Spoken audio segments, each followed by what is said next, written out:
একটা ঝটপট নাস্তা দেখাচ্ছি। এখানে আমি একটু পেঁয়াজ কুচি, এগুলো এখন চুলাটা আমি ধরিয়ে দিই। এই পেঁয়াজ কুচির মধ্যে একটুখানি তেল দিয়ে দিব, অল্প, একটু বেশি পড়ে গেল, আরও কম দিতে চেয়েছিলাম। সামান্য একটু তেল দিলেই হবে।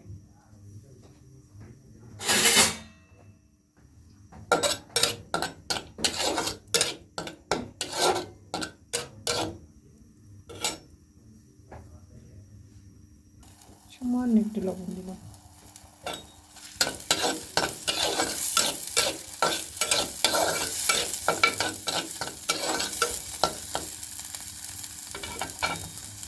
একটা হাঁসের ডিম ভেঙে দিয়ে দিব।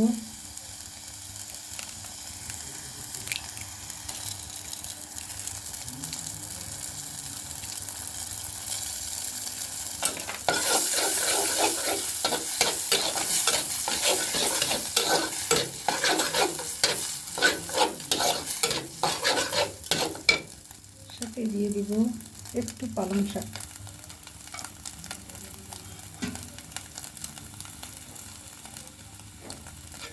অল্প আঁচ দিলাম। খুব ঝটপট একটা, খুব হেলদি একটা নাস্তা। গেস্ট আপ্যায়নও করতে পারেন, নিজের জন্যও করে নিতে পারেন। আমি কিন্তু আজ আমার গেস্টের জন্যই করছি। দিয়ে দেবো হচ্ছে চানা লবণ দিয়ে সিদ্ধ করা। দেখবেন যে কি দারুণ, আরও ভালো হতো একটু গাজর কুচি দিলে, কালারফুলও হতো। একটা কাঁচামরিচ দিয়ে দিই, একটু ঝাল ঝাল না হলে তো ভালো লাগবে না, আর কাঁচামরিচের ঘ্রাণটাও ভালো লাগবে।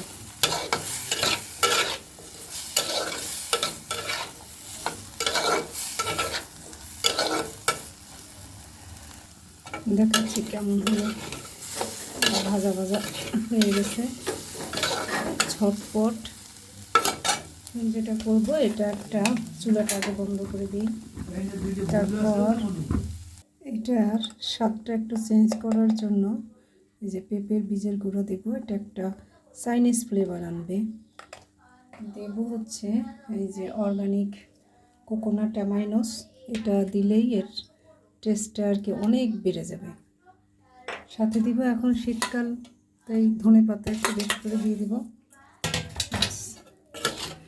যে ঝাল পছন্দ করে একটু যদি বেশি করে ঝাল দেওয়া যায়, দারুণ একটা খাবার। আবার মিল হয়ে গেল ডিনারে। কিন্তু এটাই আর একটু বেশি করে নিলেই যথেষ্ট, 2টো ডিম নিয়ে নিতে পারেন, ডিনার কমপ্লিট হয়ে যাবে। অতিথি আপ্যায়নে নাকি আমি দেখাচ্ছি এটা, এবার আমি অতিথি আপ্যায়নে নাকি বিস্কুট, নুডলস, চানাচুর না হলে হয়ই না। এর থেকে ভালো আপ্যায়ন কি হয়? কত সুন্দর দেখতে, যেমন সুন্দর একটা হেলদি একটা খাবার। এবং এরকম যদি কাউকে আপ্যায়ন করেন, সে অবশ্যই খুশি হবে।